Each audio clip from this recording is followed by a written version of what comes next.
terk etsen eğer, olmaz canımda dözüm. Ne olar koyma beni, tek kalım canım gözüm. Hayatımın kadını seçim etmişsem seni, sen de tut ellerimi, gel tenha koyma beni.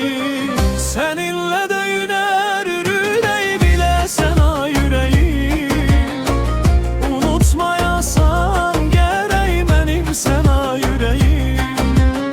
Seninle döyüner ürey bile sana yüreğim, unutmayasan gerek benim sana yüreğim.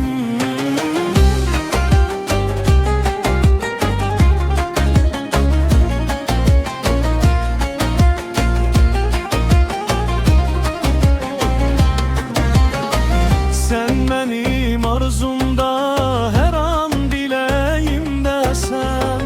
Adın dilimde gezir, özün yüreğimdesən.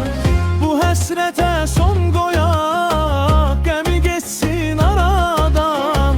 Sen olmasan ölərəm, məni sen yaşadan.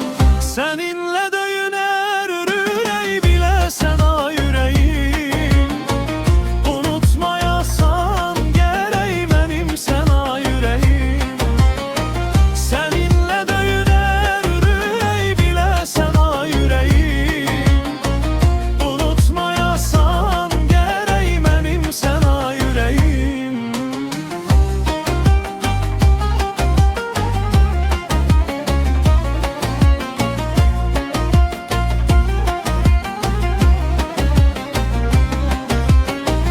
Sen benim ürek param, derdimin çaresisən. Kalbimin döyüntüsü, gözümün qarasısan. Ayrılmaya hiç zaman, bir olaq biz çalışaq. Bu sevgimizi yaşasın, ürəyim tez qovuşaq. Seninle